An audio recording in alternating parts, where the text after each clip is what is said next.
Today on Talking Solutions, we've got Brett Silver in-house. Now, Brett, you are with the Nevada Talking Book Services. Is that right? Absolutely, yes, that's me. First of all, would you tell me exactly what that is? Sure. It's actually a government program. We're state and federally funded. So every state has one or more cooperating regional and sub-regional libraries that provide this service. And what we do is we send out recorded books and magazines, plus specialized playback equipment, all completely free of charge to anybody with a documented disability to where they can't read standard print. People might think blindness or visual impairments, but that would also encompass, say, arthritis, Parkinson's, if somebody's had a stroke and they can't turn pages, and also in certain cases, certain cognitive or learning disabilities, as long as they're organic in nature and can be certified by a medical doctor, would qualify somebody to use our program as well. So there's actually a lot more people who could make use of your program than you might think, because Absolutely. you think visually impaired, but it goes beyond that. Yeah, it does. And a lot of people don't realize that. That's the big thing. But again, it's all completely free of charge. The books do come through the mail, and once you read them, you have a 90-day checkout period, obviously, so that gives you 3 months to listen to the books. And then you'd have to just flip the mail card over on the back of the box that the little digital card came in, and then drop it in the mail, and it goes back free postage. So we are a library. We're not allowed to fine you, obviously, but the books do have to come back. We can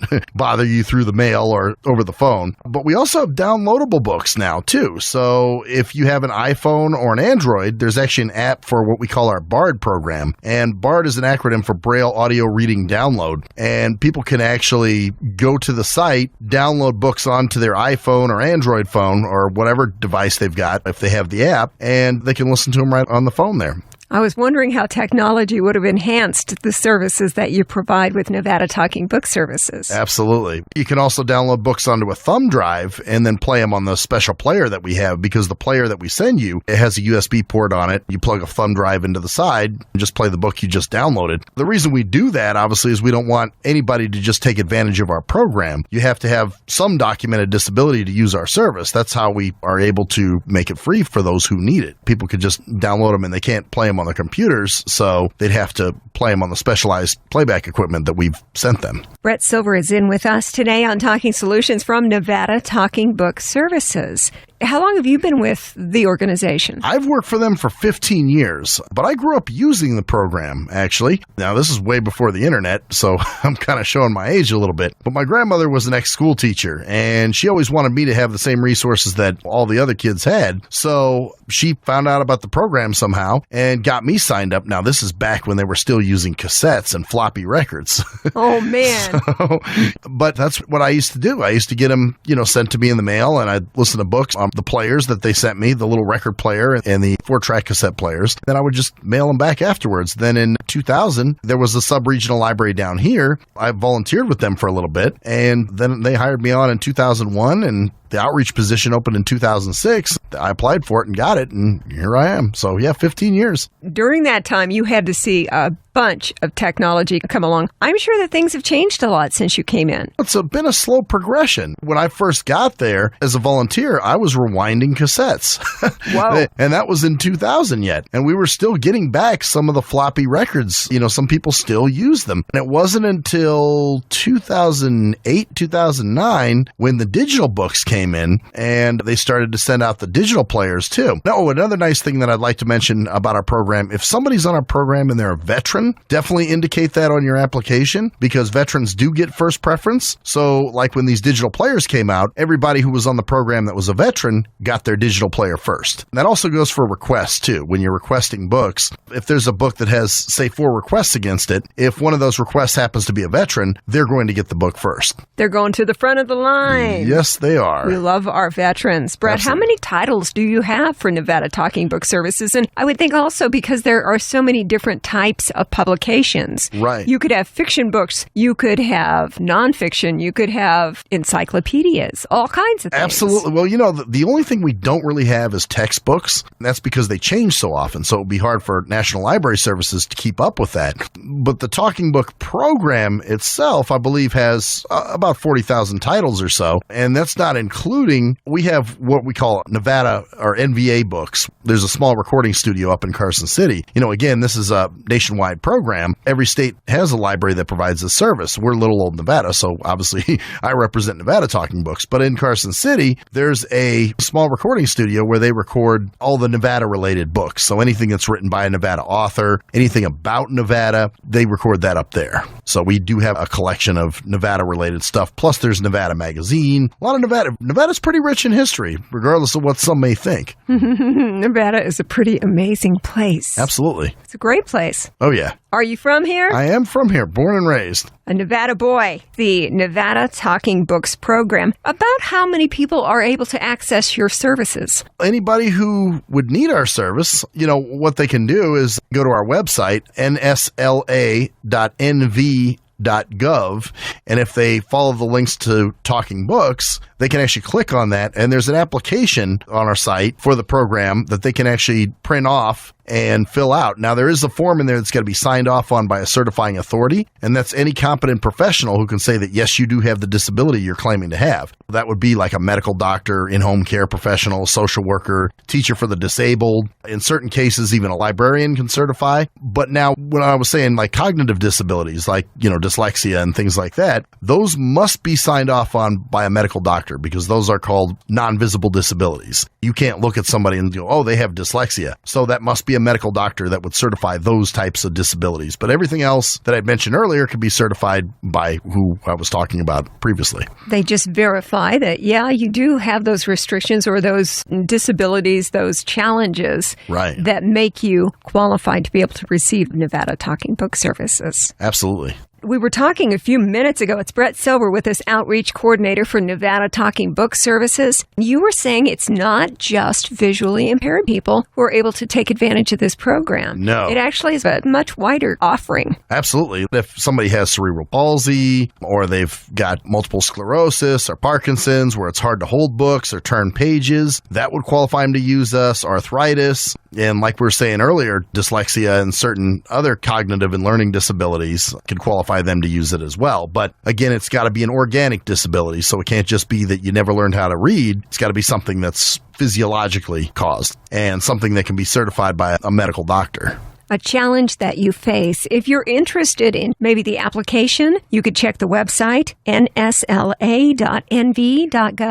Yep, and follow the links to Talking Books. That's our site. Brett Silver is with us today on Talking Solutions. Brett, these days it's such a technology, digital kind of world. And being that I can hold my Android in my hand and I can talk to Google search just using my voice, or maybe through your iPhone you could talk to Siri. There are so many opportunities out there. How has that aided your efforts? Well, it makes it easier, for sure. I always say it's a great time to have a disability because, if this had been 30 or 40 years ago, you wouldn't have these technologies available. The program was around then, but again, it was cassettes and floppy records, and way back when it was the rigid disc records that came to you in a big box in the mail, like a packing crate or something. So it's really awesome now that there's so much technology available that pretty much anybody, and there's so much assistive technology too, you can just grab our stuff right off the BARD site, the Braille Audio Reading Download site, and start downloading books to pads or phones. Like, for instance, you mentioned your Android phone. If you were on our program, you could grab the Android app for the Talking Book program and start downloading books to your phone and just hang out and listen to a book right on your phone. That's a great idea. Well, it sounds like you've got a lot of different services and a lot of people, thousands and thousands of people would be able to access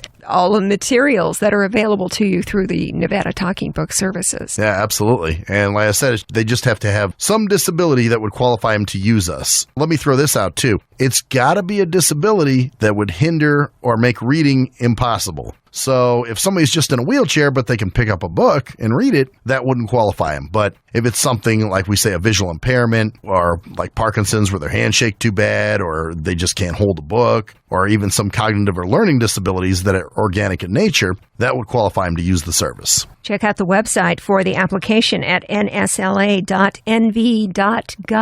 They can also call us too. Our number is in-state 1-800-922-9334, and we'd be glad to send them an application if for some reason they don't have access to the web. So again, that's 1-800-922-9334. and we can mail you out an application, and you just get it filled out, and be sure to have that certifying authority sign off for you, the social worker or medical doctor or in-home care professional or whatever. Once it's all filled out, you can either scan and email it back to us, fax it back to us, or snail mail it. Now that you have the other options out there for Nevada Talking Book Services, maybe I would be able to use your service without actually sending things back and forth in the mail. Yes. Does that sound right? That's the cool thing about the downloadable books. You can kind of sort of build your own little library because the books don't self-destruct. After 10 days, this book is null and void. That doesn't happen. You can actually build a little collection on your iPhone or Android or on a thumb drive of books that you've downloaded from us. And you can go back, 5-10 years later and listen to those if you want to. So yeah, you're right. You don't have to worry about messing with the overdue part of it anymore and the mail and all the stuff that you'd have to deal with before. That still is available, obviously, if people aren't comfortable with technology. There's a lot of older people that just really don't like technology. That's why we have the other option to where we can mail the books. But you're right. You can actually build your own little library right there on your phone. Great idea. It's Nevada Talking Book Services. Brett Silver is with us, Outreach Coordinator. And Brett, you mentioned that Talking Books Services are a national program. Well, Talking Book Services, yes, it's a national program.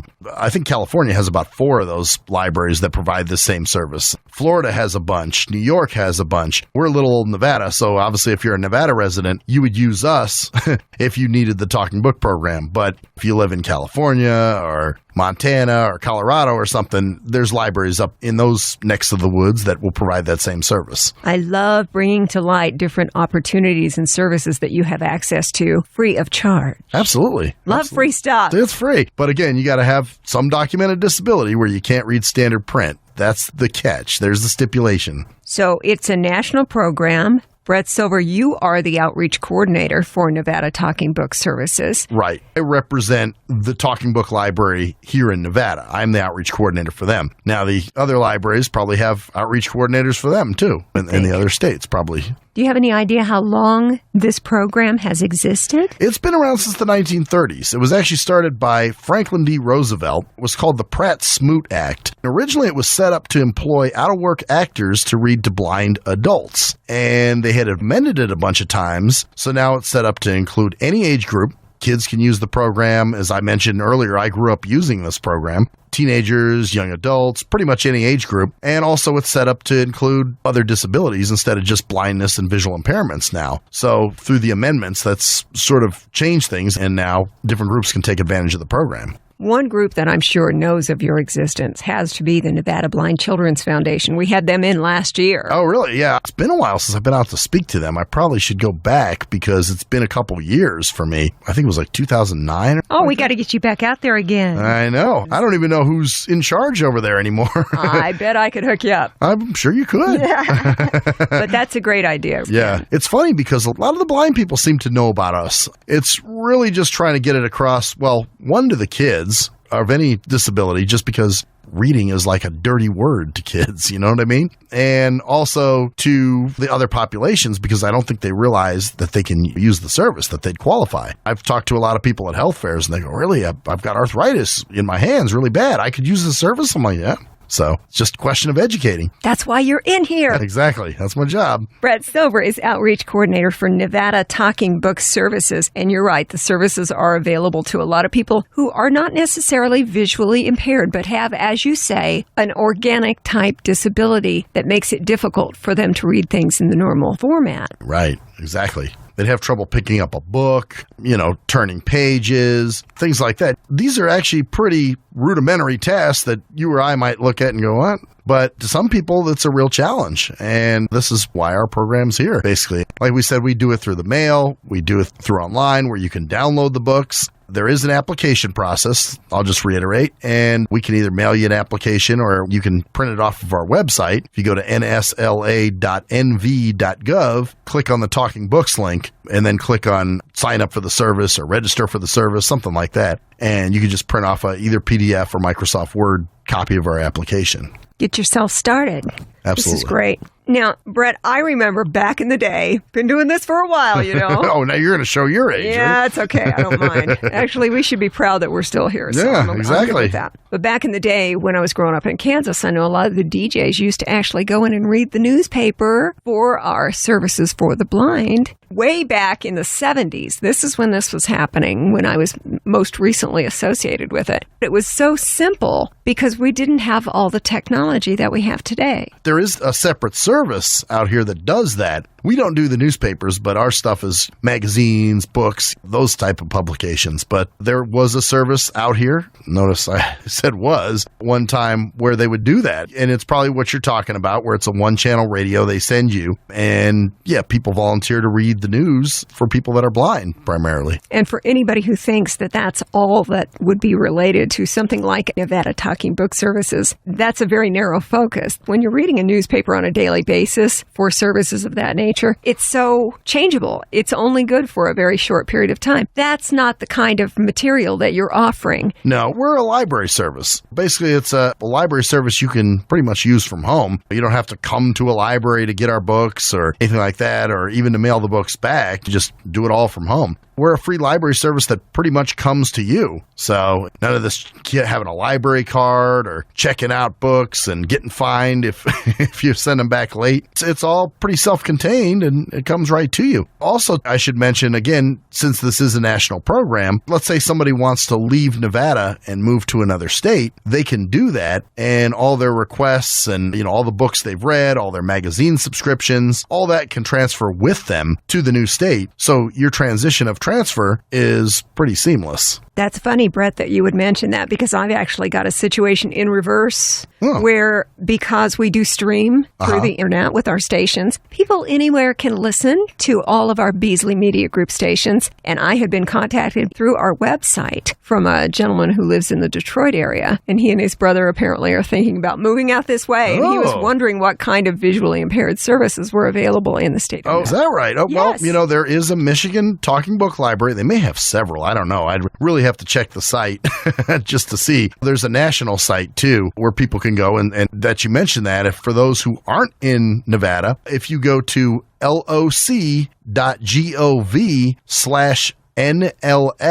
and then you click on Find a Library, there's a drop-down box, and you can, depending on what state you're living in, you can see what's available, which libraries serve your area. I think that the man that we know of by email in Detroit is going to be so excited that we have a program of this nature, because he does listen to the show. I don't know. He may be using the library out that way. It's possible. But yes, we do, for the guy in Detroit, we do have a talking book library out here, too. It's all over the country. So when you transfer, we can get you transferred. Just call your library, let them know that you're going to be moving to Nevada, where you're going to be moving and all that fun stuff. They'll get you signed up, and then when you get down here, just call us up and say, hey, I'm ready to start the service, and bang, there you go. You'll start getting your books again. Brett Silver is the Outreach and Public Awareness Coordinator for Nevada's Talking Book Services. Sounds like you've got access to, I would say, thousands and thousands of different publications between books and reference materials and magazines and... Yeah, pretty much. Like I said, we don't really have many textbooks because it's too hard to keep up with those. You know how often they change. You have editions 1, edition 2, so on and so forth. There's another service that does provide that. They're out of Princeton, New Jersey, and I think there's a charge for them. But for our services, we're a library service, obviously, so anything you'd look for in a standard public library, we should have. Going through colleges, university, we all know that you're not going to get any textbook for free. They're going to figure out a way to charge you for that, and big time. Yes, they will. Just experience speaking, that's all. Oh, yeah, mine too. For that other program, I used to use them when I was going through college. And at the time, when I was going through the school district out here, I think they paid for me. But then when I got to college, they're like, oh, your fee is due. And I'm like, fee? What fee? I think it's like a $15 to $20 fee a year or something like that. It's changed a lot. I haven't used them in quite a long time now. But yeah, they could have raised it. They could have lowered it. I'm not sure. Cheaper than the textbooks I was involved with in school. I know that for sure. Well, here's the thing. If they didn't have it, I'd have to buy the textbook take it to the Disability Resource Center, and they would read it on a tape for me or something. And then at the end of the semester, they give me the book back, and then I'd attempt to go sell it, which we all did. Yeah, well, which I didn't always do. One time, they wanted to give me 20 cents for a book. Excuse me? Yeah, I tried to sell back some books, and one of them, it was like, they said, oh, this one's only worth 20 cents. I'm going, you're kidding me. I paid $30 for the thing. That's a whole nother. Yeah, I'm just laughing. I'm going, yeah, you paid a lot more than 20 cents. Uh-huh. I know how it goes. Wow. Nevada Talking Book Services. Now, Brett, I know you came over to visit us today to talk about and raise awareness, which is part of your job title. Right. So that we can let people know that this service is available for people who are visually impaired or have a lot of other organic type challenges that they face free of charge. Mm-hmm. Exactly. If you have trouble reading standard print in any way, whether it's seeing the print, holding a book, turning pages, anything like that, even certain cognitive and learning disabilities, as long as they're organic in nature and can be certified by a medical doctor, would qualify you to use our service as well. Everything's free. The playback equipment's all free. We send you that. Now, that is on loan. So if you decide at some point you don't want the program anymore, you must return that to us. There have been some people that tried to sell our stuff at yard sales or on eBay. I will tell you, if you try the eBay route, Library of Congress, they have some people that actually scour eBay and Amazon to see if people are out trying to sell our equipment, and they've caught a few people. Not a very safe route to go. I would think that that's kind of specialized equipment. Well, it's property of the U.S. government. I actually, at one point, had to go to a bunch of the thrift stores, call them, and email them pictures of our machines and say, if you see these in your store, do not sell them, call us. So don't drop them at a thrift store. You have to send them back to us. But you want the program for the next 60, 70 years? That's on you. The only stipulation is you have to either read one book a year or you have to get some magazine subscription, but you've got to be somewhat active. Otherwise, we're going to call you and say, look, you've got this equipment. You haven't checked out any books from us. Send it back. Because you could use it for someone else. Absolutely. Somebody else may be able to use that. Brett Silver, the Outreach and Public Awareness Coordinator for Nevada's Talking Book Services. One of the things that I thought was very exciting that you mentioned, veterans. Yes. Veterans get first priority on our program. So let's say there's a book that's got 5 requests against it. If one of those requests happens to be a veteran, they're going to get the book first. And same with, like we were saying earlier, with the digital players. When they rolled those out, the first people to get the digital players were veterans. And then everybody else followed. If you know someone who is in need or would be able to utilize these services, it's really actually a big circle because it's not just people with visual impairment. It's people with other organic type challenges that they face. Absolutely. And we'll always put our veterans at the front of the line. Absolutely. You hear a lot of the seniors, they'll say things like, oh, I don't mind paying a little bit. And we say, no, you can't pay for the service. And they're going, well, I don't believe in taking handouts. Well, you paid taxes for years. And for veterans, obviously, they fought for our freedom. So you've done plenty. You've already paid for the service. Look at it that way. Yes, Brett. I would think that a lot of the people who end up needing your service as they get a little older maybe are people who have lost their visual function, who are visually impaired because of things like glaucoma, because glaucoma can steal your eyesight and Sure. It's not coming back. People who have been living for a few decades and now suddenly they have this extra challenge. You're right. They're not aware of what resources are out there, and it's scary. I can definitely see where that could be an issue. However, the program's not just for seniors. Kids can use our program. We've got kids as young as 2 or 3 years old that are on the program. So any age group can use us as long as they have that organic disability where they can't read standard print in some way. Just think, chances are you know someone who could utilize these services. And if they need to look at that application, maybe get it started, you could check the website at nsla.nv.gov. That's nsla.nv.gov.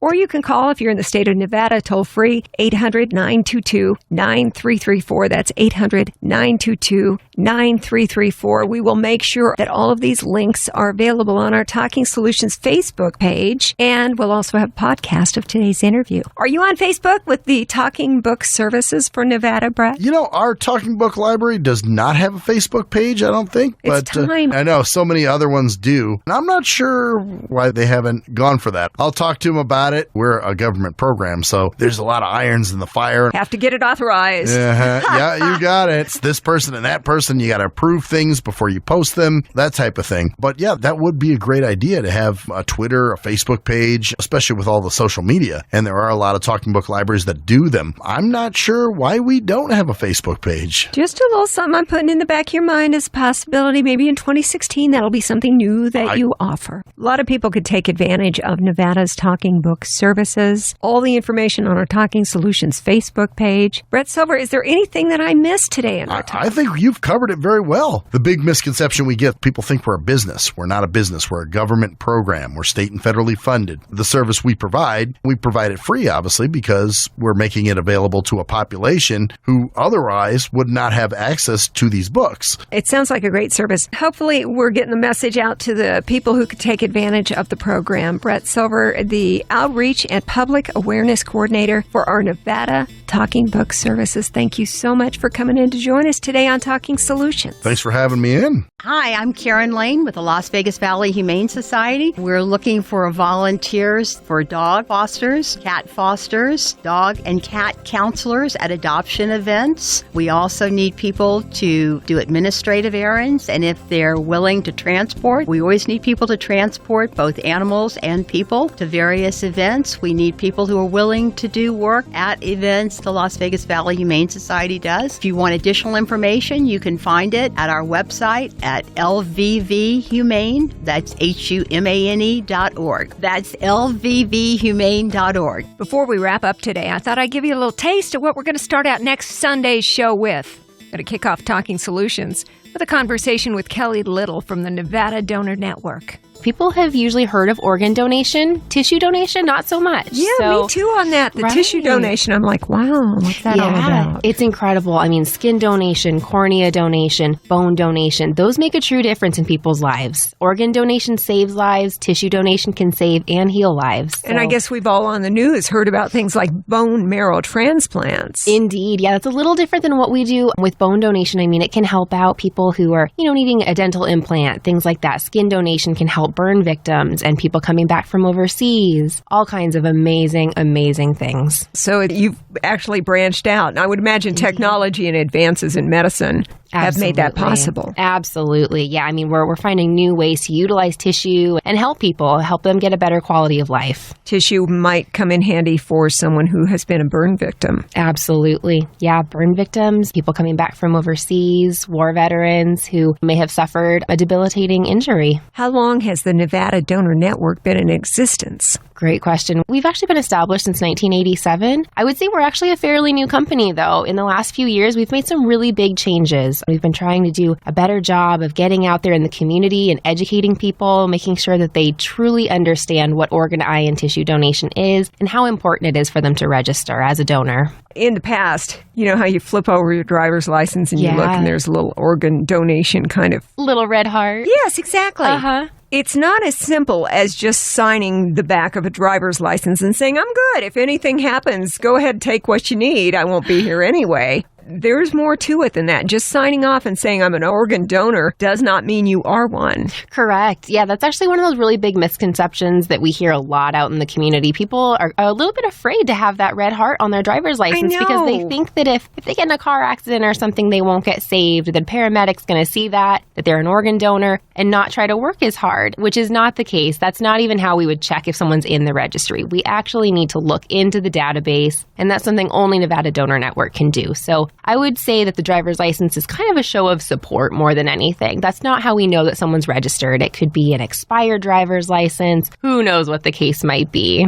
Well, I wonder if maybe part of the reticence of having on your driver's license that you are a organ donor participant. Could part of it be that we're just all in denial that any kind of need for this might ever exist in the first place, and we're just going, no, I'm not going to think about that right now. Absolutely. It's one of those taboo topics. Everyone's really afraid to talk about it. No one wants to think about, not being here anymore. This is such an amazing place to be, and people love being in the world, and it's a really hard thing. So it doesn't end at just registering either. Really talking with your family about this is very, very important. Whether you want to register or not, if you're against donation, talk to your family about that. If you're for donation, tell them that. It's really important because they need to know these things, and we need to have these conversations before something tragic happens. It's funny because a lot of the conversations, the topics that we face on Talking Solutions on the show, we end up discussing a lot of things that in the initial stages are a little bit touchy. Sure. But then you get into it and you say, well, end of life is part of life. It is. And we want all the best for the people that we love. And keeping our family in the loop when it comes to an important topic like organ donation is crucial, because if they're not involved, I don't think it's going to go anywhere, right? Right. I've been sitting here nodding my head with everything you've been saying. Really, that family component is kind of the component that gets missed. People think that they just register, it's their decision, end of story. But, you know, when something happens, we are having to reach out to these families to get a medical social history, and we want the family to be in the loop and understand the process and, you know, really make sure that we're honoring their loved one's wishes. Communication is key. Sure. Sure hope you can join us. Going to start next Sunday morning, 6 a.m. That's when we'll have the whole interview with Kelly Little and the Nevada Donor Network.